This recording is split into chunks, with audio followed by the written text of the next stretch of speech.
وہ شریعت میں حجت نہیں بنتا۔ شریعت میں حجت نبی کا عمل بنتا ہے،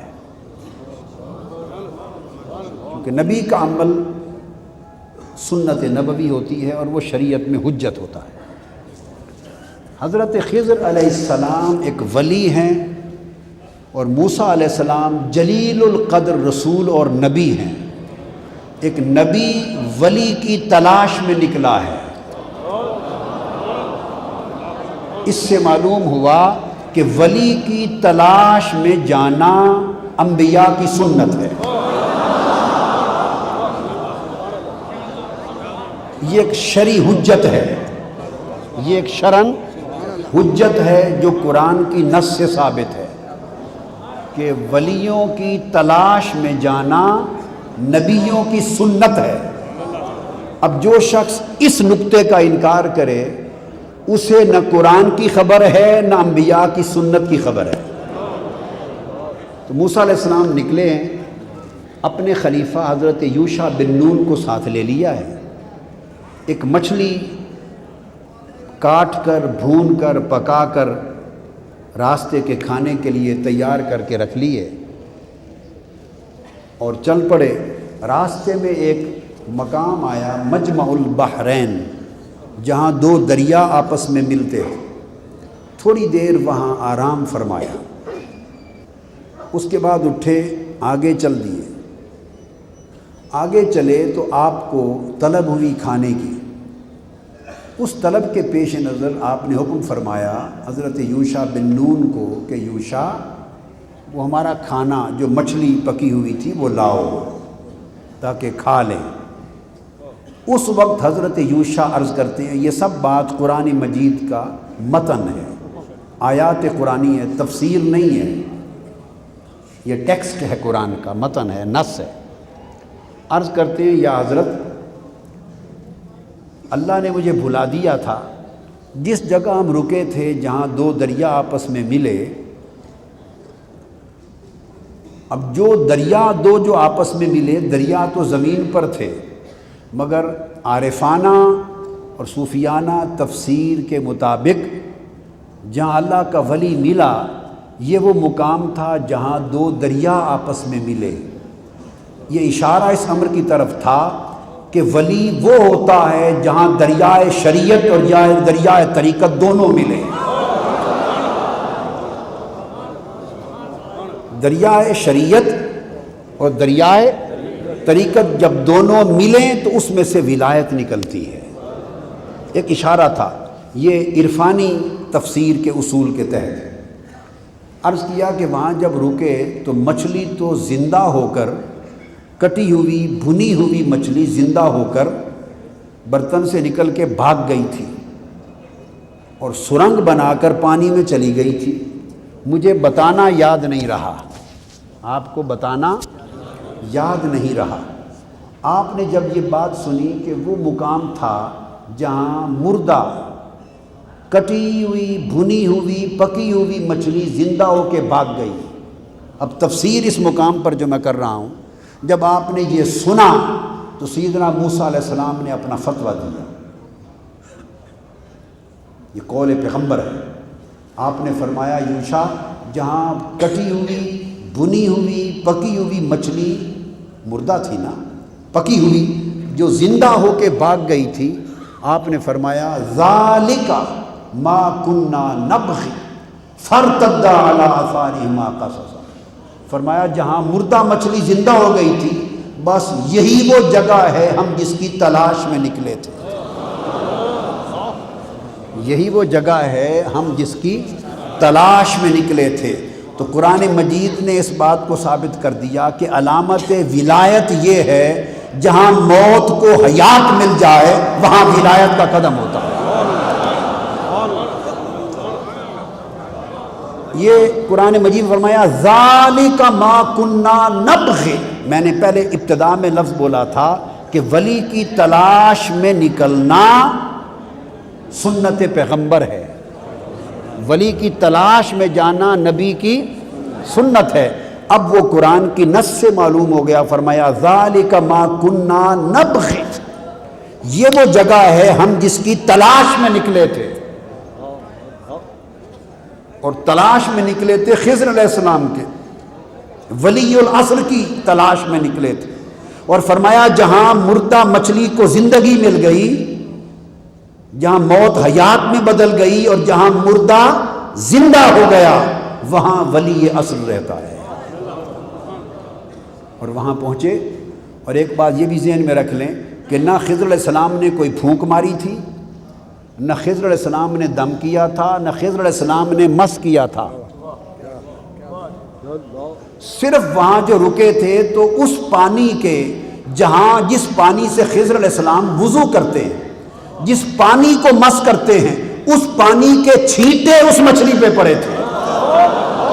جس ہوا اور فضا میں خضر علیہ السلام سانس لیتے ہیں، وہ ہوا اس مچھلی کو لگی تھی۔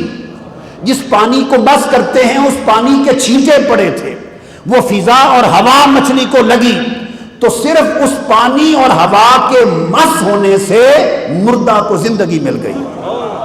تو قرآن کی نص سے معلوم ہوا کہ یہ ولی کی کرامات سے ہے کہ مردوں کو زندہ کرتا ہے، کہ مردوں کو زندہ کرتا ہے۔ اور اگر بنی اسرائیل کا ولی محض اپنی سانس کی برکت سے موت کو حیات میں بدلتا ہے، تو امت محمدی کا ولی کتنی موتوں کو حیات میں بدلتا ہے۔ پھر آپ وہاں پہنچے، اور جب پہنچے تو قرآن مجید میں آتا ہے، فرمایا فوجدا، پس انہوں نے پا لیا، انہوں نے پا لیا جس کی تلاش میں نکلے تھے۔ فوجدا عبدا من عبادنا، ہمارے بندوں میں سے ایک بندہ خاص تھا خضر، اس کو پا لیا۔ اور اس بندے کی خصوصیت کیا تھی؟ آتیناہ رحمتا من عندنا، ہم نے اپنی خاص خزانہ میں سے رحمت عطا کی تھی۔ من عندنا، رحمتاً جب فرما دیا تو رحمت تو اللہ کی ہوتی ہے، مگر آتیناہ رحمتا من عندنا، یہ جو عندیت ہے یہ خزانہ خاص، رحمت الہی کے خاص خزانے کا اشارہ ہے۔ اس رحمت کا حصہ دیا تھا۔ وَعَلَّمْنَاهُ مِن لَدُنَّا عِلْمًا، اور اپنے خاص خزانے میں سے علم لدنی عطا کیا تھا۔ تو ولی کو اللہ کے خزانہ خاص میں رحمت خاصہ ملتی ہے، اور اس کے خزانہ خاص سے علم لدنی ملتا ہے۔ اور اس کی برکت اور علامت یہ ہے کہ موت حیات میں بدلتی، مردہ دل زندہ ہوتے، یہ اس کی برکت میں سے۔ اب یہ جو میں نے عرض کیا من لدنا علما، اس کی تفسیر اب حدیث پاک کی طرف رجوع کرتے ہیں۔ صحیح بخاری اور صحیح مسلم متفق علیہ حدیث، صحیحین میں متفق علیہ حدیث، اس مقام پر کتاب التفسیر میں آئی ہے۔ اس مقام کی تفسیر ہے جو آقا علیہ الصلوۃ والسلام نے فرمائی، اور جس کو امام بخاری اور امام مسلم دونوں نے متفقاً تخریج کی۔ آقا علیہ السلام نے فرمایا یہاں کہ خضر علیہ السلام نے حضرت موسیٰ علیہ السلام سے کہا، وہ علم لدنی لینے آئے تھے، انہوں نے کہا، اب یہ حدیث شریف، انہوں نے کہا انی اعلم من اللہ علم علمنی لا ينبغي لك ان تعلمه وانك تعلم علما من اللہ ولا ينبغي لي ان اعلمه۔ کہا ہے موسیٰ علیہ السلام، کچھ علم وہ ہے جو اللہ نے مجھے عطا کیا ہے، ضروری نہیں کہ وہ علم آپ بھی لے لیں، اور کچھ علم وہ ہے جو اللہ نے آپ کو عطا کیا ہے، اور ضروری نہیں کہ وہ علم میں بھی لے لوں۔ اس حدیث پاک میں آقا علیہ الصلوۃ والسلام نے اس امر کی تصریح کر دی کہ نبی کو جو علم بالوحی نصیب ہوتا ہے، اس کے علاوہ بھی علم لدنی کی تفسیر فرمائی ہے۔ اس علم بالوحی سے جو بذریعہ جبرائیل اللہ کی طرف سے بشکل وحی علم اترتا ہے، اس کے علاوہ بھی ایک مصدر علم ہے جو بلا واسطہ جبرائیل عطا ہوتا ہے، جو اللہ پاک بلا واسطہ اپنے خزانہ خاص سے عطا کرتا ہے۔ جو اللہ علم بذریعہ جبرائیل عطا کرے پیغمبر کو، وہ علم وحی ہے، اور جو بغیر فرشتے کے واسطے کے براہ راست عطا کرے، جس کا ظاہر اور باطن میں بھی کوئی ذریعہ نہ ہو، وہ علم لدنی ہے۔ اس سے علم لدنی، اس علم کے علاوہ اس کا اپنا وجود ثابت ہوا کہ اولیاء اللہ کو علم لدنی ہوتا ہے، اور وہ پھر انبیاء کے لیے بھی ہوتا ہے اور اولیاء کے لیے بھی ہوتا ہے، مگر علم بالوحی کے علاوہ علم لدنی مستقل ایک باب ہے، وہ خواہ نبی ہو یا نبی نہ ہو، محض ولی ہو، علم لدنی نبی اور ولی ہر ایک کے لیے عام ہے۔ اولیاء کرام کو اللہ پاک یہ خزانہ عطا کرتا ہے، یہ علم باطن کا خزانہ ہے، یہ علم باطن کا خزانہ ہے۔ حضرت حذیفہ یمانی رضی اللہ تعالیٰ عنہ روایت کرتے ہیں، اور حدیث اپنی سند میں مرفوع ہے، مرفوعاً آقا علیہ السلام سے روایت کرتے ہیں کہ آقا علیہ السلام نے فرمایا سألت جبریل عن علم الباطن فقال ما ہوا۔ حضور علیہ السلام نے فرمایا، حذیفہ یمانی رضی اللہ تعالیٰ روایت کرتے ہیں کہ میں نے جبرائیل سے پوچھا کہ اے جبرائیل، یہ علم باطن کیا ہے؟ فقال اللہ تبارک و تعالی، جبرائیل امین نے عرض کیا یا رسول اللہ، اللہ رب العزت نے یہ بتایا ہے مجھے، علم الباطن سر بینی و بین احبائی، علم باطن، علم لدنی ایک راز ہے جو میرے اور میرے دوستوں کے درمیان ہوتا ہے، اس راز تک کسی غیر کی رسائی نہیں ہوتی، میرے اور میرے دوستوں کے درمیان ایک راز ہے، وہ علم باطن ہے۔ حدیث پاک میں ہے جس سے تصوف نکلا ہے۔ آقا علیہ السلام نے فرمایا، اور یہ حدیث حضرت حسن بصری سے مرسلاً مروی، اور میں دوسری روایت دے رہا ہوں حضرت انس بن مالک سے مرفوعاً مروی، آقا علیہ السلام سے مروی مرفوعاً۔ آپ نے فرمایا العلم علمان، علم جو مرفوعاً ہے ثابت فی القلب و علم علی اللسان، فاما العلم الثابت فی القلب فذاک العلم النافع واما العلم علی اللسان فذاک حجت اللہ علی ابن آدم۔ آقا علیہ السلام نے فرمایا علم دو قسموں کا ہوتا ہے، ایک علم وہ ہے جو زبان سے جاری ہوتا ہے، آقا نے فرمایا جو علم زبان سے ادا ہوتا ہے، علم شریعت احکام ظاہر کا علم، وہ بنی نسل آدم پر حجت ہے، اس سے فرائض واجبات اور سنتیں ثابت ہوتی ہیں، اور وہ علم جو دل سے اجرا ہوتا ہے، وہ علم جو اس کو ساتھ لیے ہوتا ہے، وہ علم در حقیقت علم نافع ہے۔ اگر باطن کا نفع کسی کو نصیب ہوتا ہے تو علم بالقلب سے نصیب ہوتا ہے۔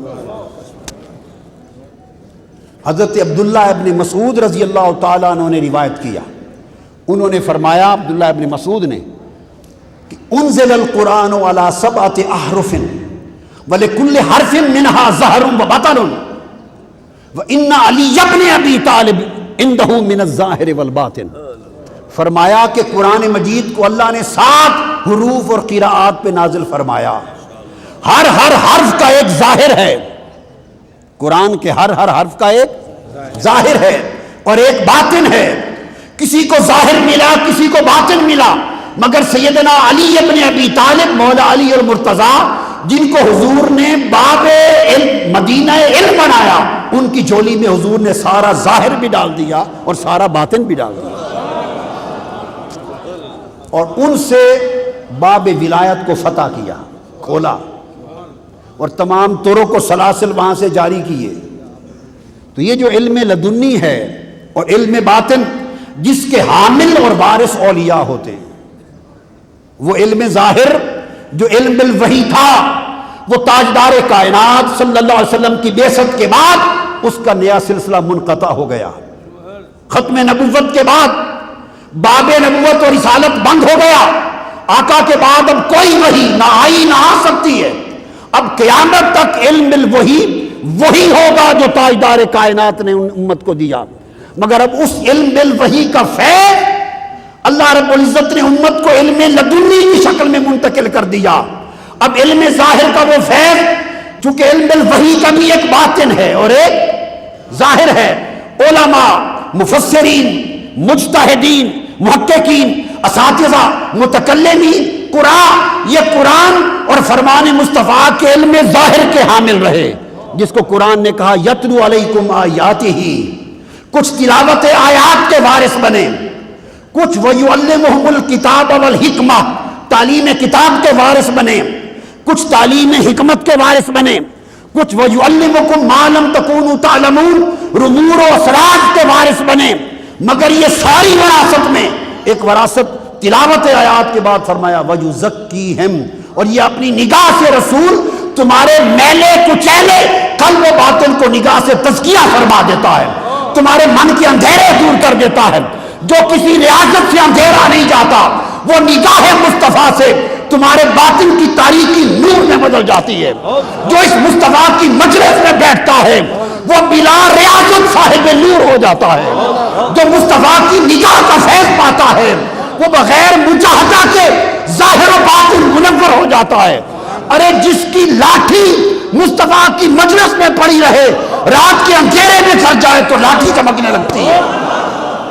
اس علم ظاہر کے ساتھ جو اس میں پوشیدہ علم باطن ہے، اس کے حامل و وارث تلاوت قرآن کے وارث قراء بنے، حفاظ بنے، تعلیم کتاب کے وارث علماء بنے، حکماء بنے، مفسرین بنے، مجتہدین بنے، ائمہ بنے، عالم بنے. تعلیم حکمت کے وارث حکماء بنے، فقہاء بنے، زعماء بنے. مگر تزکیہ کتاب اور علمکم ما لم تکونوا تعلمون، اس علم باطن کے وارث و حامل حضور داتا گنج بخش کا طبقہ بنا. حضور سیدنا داتا گنج بخش کا جو طبقہ ہے وہ بنا. لہٰذا جو شخص شریعت کو مانے، علم ظاہر کو مانے اور علم باطن اور علم تصوف کی نفی کرے، اس نے تصوف کی، اہل سنت کی، علماء کی، اولیاء کی، صوفیاء کی نفی نہیں کی، اس نے قرآن کی نفی کی ہے، اس نے علوم محمدی کی نفی کی ہے، اور اس نے فرائض پیغمبرانہ کی نفی کی ہے. یہ تزکیہ اس کا حصہ تھا.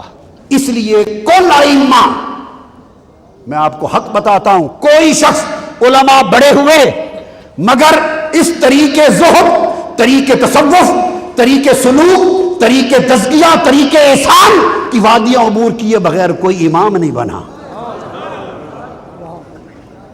سب اماموں کے امام جن کے در سے ہر ایک کو علم کی امامت ملی اور جن کے علم کے فیض سے مذاہب نکلے، وہ امام اعظم سیدنا ابو حنیفہ، وہ حضور داتا گنج بخش کے بھی امام، پوری امت کے امام. اس علم تصوف اور علم باطن کی بات کر رہا ہوں. آپ فرماتے ہیں وہ شیخ طریقت بھی تھے. امام اعظم ابو حنیفہ پہلے مرید ہوئے، پھر مراد اور شیخ اور مراد ہوئے، اور پھر جس طرح امت کے امام علم تھے اس طرح امام طریقت و معرفت بھی تھے. آپ کو یہ معلوم ہونا چاہیے کہ آپ کے اساتذہ میں 4000 اساتذہ ہیں اور شیوخ جن سے آپ نے پڑھا. ان ہزاروں اساتذہ میں ایک استاد بہلول مجذوب بھی ہے. آپ مناقب الامام الموفق المکی اور کردری کو اٹھا کے دیکھیے ان کی سیرت کی کتابوں کو، کہ حضرت بہلول مجذوب بھی امام اعظم کے اساتذہ میں ہے. ارے میں باقی نام نہیں لیتا، باقی کسی سے جس سے بھی پڑھا آپ نے حدیث پڑھی، جس سے پڑھا حدیث پڑھی، علم ظاہر پڑھا، سب کچھ پڑھا، مگر میں پوچھتا ہوں کہ بہلول مجذوب سے کیا پڑھتے تھے جا کر؟ ان سے اسانید پڑھتے تھے، ان سے علم تفقہ پڑھتے تھے، علم الاحکام پڑھتے تھے. وہ بہلول مجذوب جو دریا دجلہ کے کنارے مکان بناتا تھا. امام جعفر صادق تو ظاہر و باطن کے سب کے امام تھے نا. میں تو ایک مجذوب کی بات کرتا ہوں، وہ تو اسانید اور وہ تو کتابیں پڑھا نہیں سکتا. سیدنا امام جعفر صادق کے بھی شاگرد ہیں امام اعظم، سیدنا امام محمد الباقر کے بھی شاگرد ہیں، سیدنا امام حسن المثنی کے شاگرد ہیں، امام زید بن علی کے شاگرد ہیں، عبداللہ بن حسن بن معاذ کے شاگرد ہیں، امام حسن بن محمد الحنفیہ کے شاگرد ہیں۔ وہ تو کل اہل بیت کا خزانہ ہے، معرفت ان کے پاس ہے۔ اور پھر باقی میں اس موضوع پہ نہیں آتا، وہ میں نے پرسوں کیا ہے، آپ اس کو لے لیں۔ لیکن میں جو نقطہ سمجھانا چاہتا ہوں وہ ایک مجذوب کے بھی شاگرد ہیں۔ یہ وہ مجذوب ہے جو دریا دجلہ کے کنارے گھروندے بناتے تھے، اور ہارون الرشید نے پوچھا، اس کی بیوی نے پوچھا زبیدہ خاتون نے کتنے کا بیچتی ہو؟ فرمایا 10 درہم میں۔ 10 درہم لے کے تو مکان گرا دیا، جاؤ جنت میں مکان الاٹ ہو گیا۔ ہارون الرشید نے مذاق اڑایا بیوی کا کہ اس طرح مکان ملتے ہیں جنت میں، ایسے برباد کیے، کسی غریب کو دیے ہوتے پیسے تو کام آتے۔ اس نے کہا چلو میرے ہی پیسے تھے۔ رات کو جا کے دیکھا اس نے خواب کہ جنت میں محل ہے، اندر داخل ہونے لگا ہارون الرشید تو فرشتوں نے پکڑ لیا، وہ کتنے چلے ہیں؟ اور میری بیوی کا گھر ہے زبیدہ خاتون کا، اندر جا رہا ہوں۔ انہوں نے کہا یہ پاکستان نہیں ہے، یہ جنت ہے، جس کا گھر ہے وہی جائے گا، جس کا گھر ہے وہی جائے گا۔ تو جب کھینچا فرشتوں نے تو آنکھ کھل گئی، بیوی کو اٹھایا، کل مذاق کرتا تھا، آج کہنے لگا اسی بابے کے پاس پھر لے چلو۔ بہلول مجذوب کے پاس آئے۔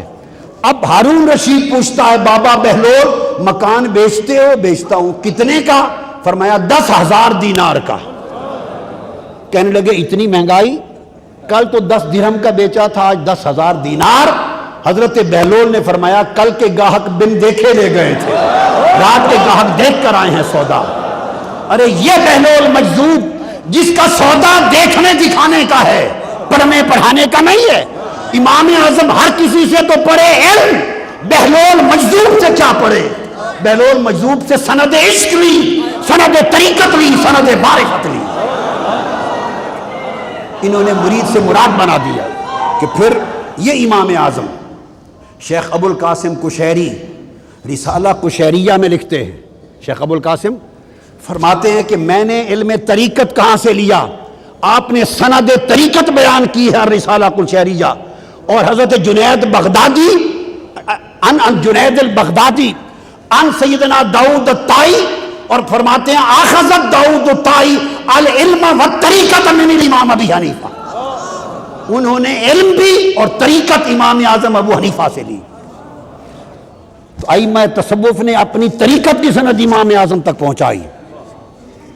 آگے آئیے، ملا علی قاری بیان کرتے ہیں کہ امام مالک نے فرمایا، اب دوسرا امام فرمایا من تفقہ ولم یتصوف فقد تفسق ومن تصوف ولم یتفقہ فقد تزندق ومن جمع بینہما فقد تحقق۔ جس نے فقہ اور شریعت کا علم حاصل کیا مگر تصوف کا علم حاصل نہ کیا وہ زندیق ہو گیا، وہ فاسق ہو گیا، فاسق۔ اور جس نے تصوف کا علم سیکھا اور فقہ و شریعت سے بے بہرا رہا وہ ملحد و زندیق ہو گیا۔ امام مالک فرماتے ہیں حق اس کو ملا جس نے جولی میں شریعت اور فقہ بھی اور طریقت اور معرفت دونوں کے علم کو جمع کر لیا۔ تصوف یہ امام مالک کا۔ آگے چلیے، امام اجلونی کشف الخفا میں سند کے ساتھ روایت کرتے ہیں کہ امام شافعی رحمۃ اللہ علیہ نے فرمایا، تیسرے امام شافعی نے فرمایا کہ احب من دنیاکم ثلاث، میں تمہاری دنیا سے 3 چیزوں کے ساتھ محبت کرتا ہوں۔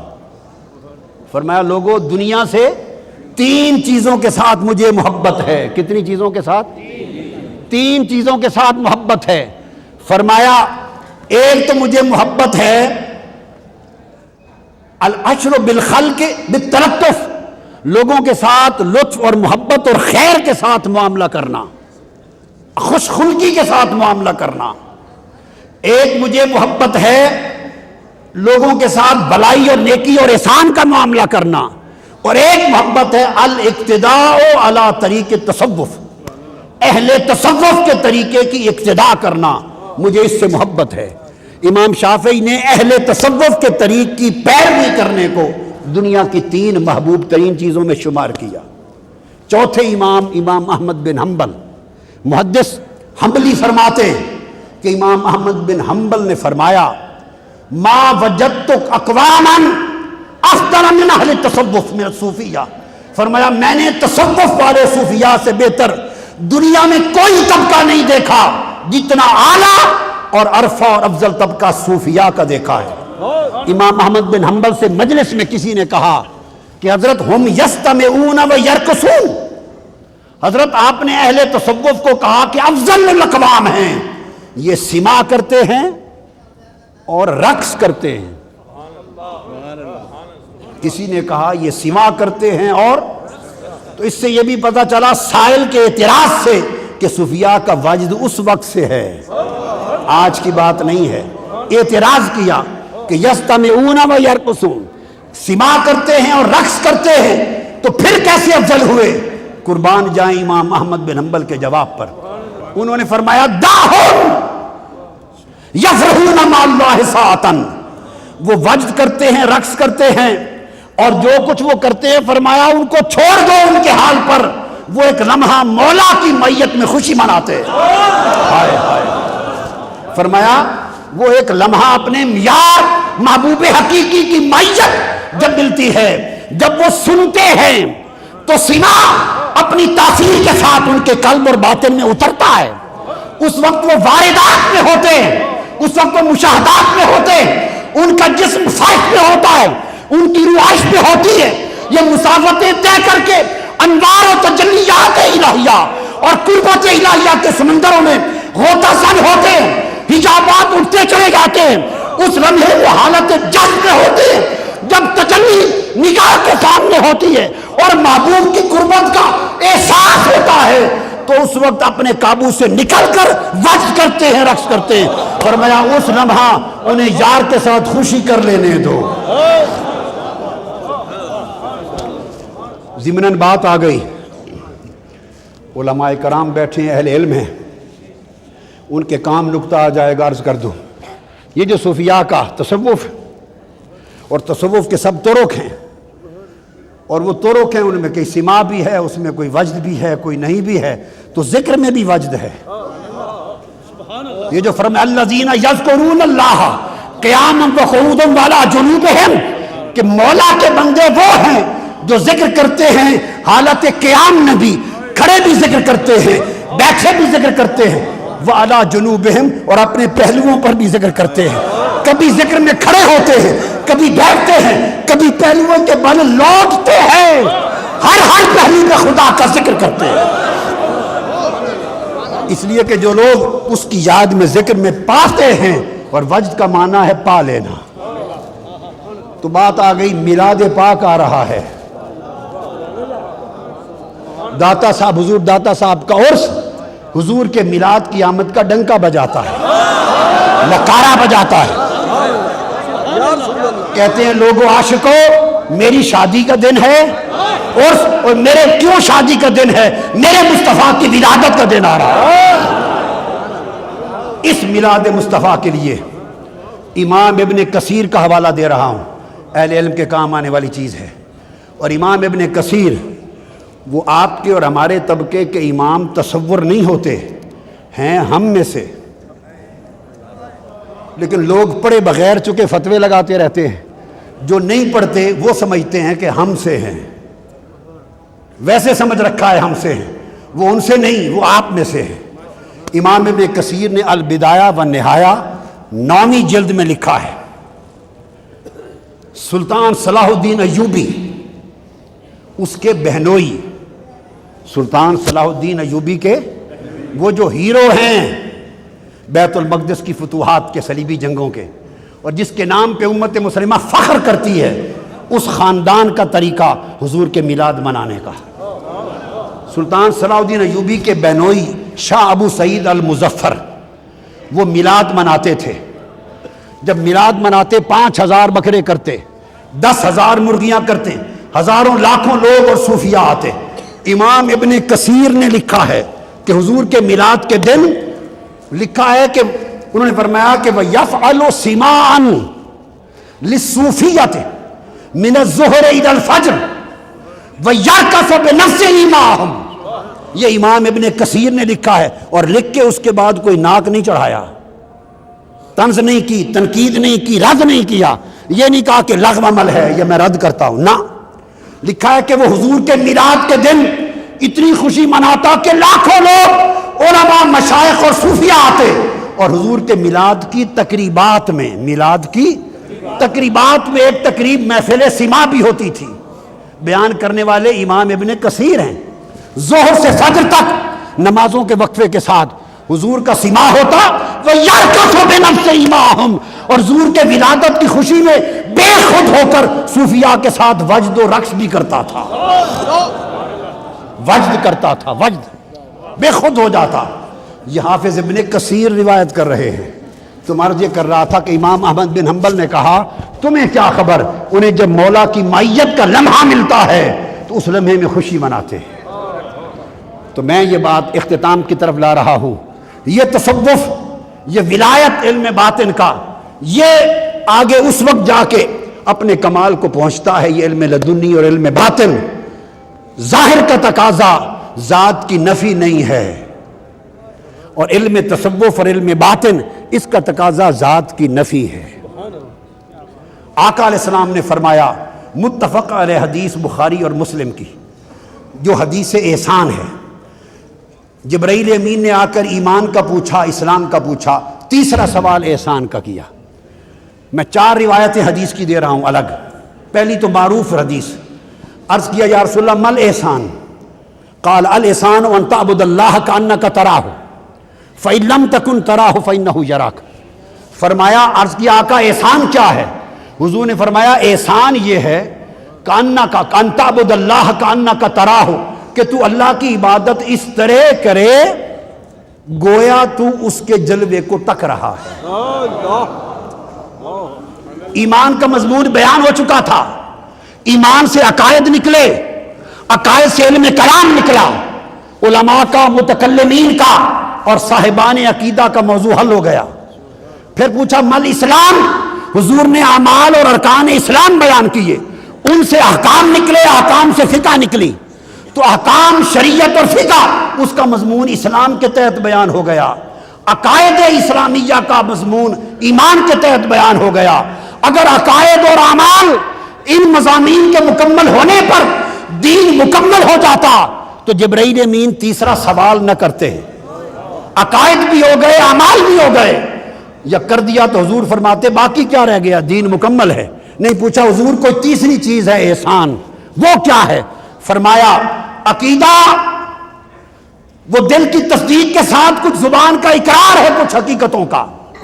اسلام ان حقیقتوں کو عملی جامہ پہنا کر اپنی زندگی کو دین پر عملاً ڈھال لینے کا نام ہے۔ اور احسان، فرمایا احسان نہ عقیدہ ہے نہ عمل، احسان قلب اور باطن پہ وارد ہونے والی کیفیتوں کا نام ہے، اور تصور اور تخیل کا نام ہے۔ آپ تصور شیخ کرتے ہیں، پوچھتے ہیں تصور کہاں سے نکل آیا؟ تصور متفق علیہ حدیث سے نکل آیا۔ فرمایا اللہ کی عبادت یوں کرو کأنک تراہ، تمہارا تصور یہ ہو کہ گویا اس کو دیکھ رہے ہو۔ اگر گویا نہ فرماتے تو اصل دیکھنا ہوتا، اور کأنک گویا، گویا کہہ کے فرما دیا تصور کرو کہ خدا کو دیکھ رہے ہو۔ تو تصوف کا سارا سبق تصور سے شروع ہوتا ہے۔ تو فرمایا کہ اس طرح تصور کرے کہ اس کو دیکھ رہے ہو۔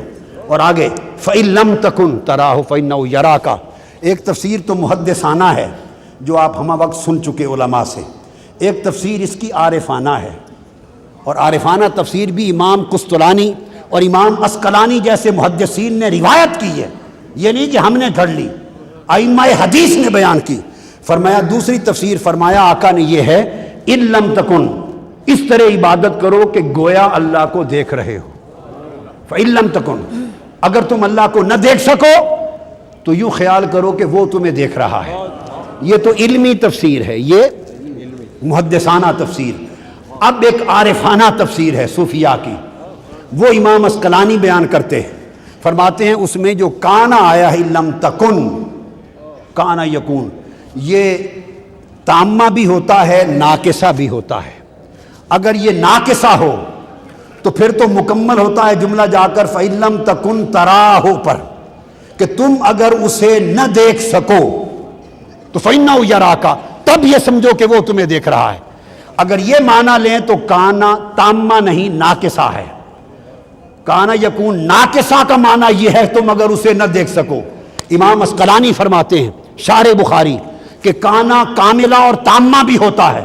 اگر کانا کو کاملہ لے لیں تامہ لے لیں ناقصہ نہ لیں تو فَإِن لَمْ تَكُن پر جملہ مکمل ہو جاتا ہے. فَإِن لَمْ تَكُن پر شرط و صلہ کا جملہ مکمل ہے. فرماتے ہیں اگر کانا، اور جب صوفیاء کی بات ہوتی ہے تو یہ ناقص کو کامل بنانے والے ہیں. ناقص آرا پیر کامل کامل آرا رہنما، یہ تو ناقص کو تمام بناتے ہیں، کامل بناتے ہیں. جب کاملوں کا ترجمہ کرتے ہیں، کاملوں کا جو تمام ہیں، تاموں اور کاملوں کا ترجمہ یہ ہے کہ اگر اللہ کو نہ دیکھ سکو، فرمایا کہ کس طرح دیکھو گے؟ فرمایا اِن لَمْ تَكُن، اگر خود نہ رہو. سوال ہے، آقا نے فرمایا یوں عبادت کرو گویا اللہ کو دیکھ رہے ہو. اب کامل لوگ یہ ترجمہ کرتے ہیں کہ باری تعالیٰ کی بارگاہ میں التجا، آقا کیسے دیکھ سکے اللہ کو؟ اس کا جواب مولا آقا نے دیا ہے اِن لَمْ تَكُن، اگر رب کو دیکھنا ہے تو طریقہ یہ ہے کہ خود رہو گے تو وہ دکھائی نہ دے گا. کاملوں کے ترجمے میں جب کانا تامہ لیتے ہیں تو اس کا معنی ہے فَإِن لَمْ تَكُن، اگر تم خود نہ رہو تراہو، پھر اللہ کو دیکھ لو گے. تو اس کا ہونا اسے مولا کے ہونے کی بارگاہ تک پہنچنے نہیں دیتا. فَإِن لَمْ تَكُن، جب اپنے نفس اور ذات کی نفی کرتے اور خودی کا فنا کرتے تو وادی بقا میں داخل ہو کے حجابات اٹھتے ہیں. تو جب وہ خود نہیں رہتا، یہ بندہ صوفی اور اولیاء بندے کی اپنی خودی کی نفی کروا کے واصل باللہ کرتے ہیں. یہ حدیث سیدنا عمر فاروق سے مروی اور ابو ہریرہ سے مروی.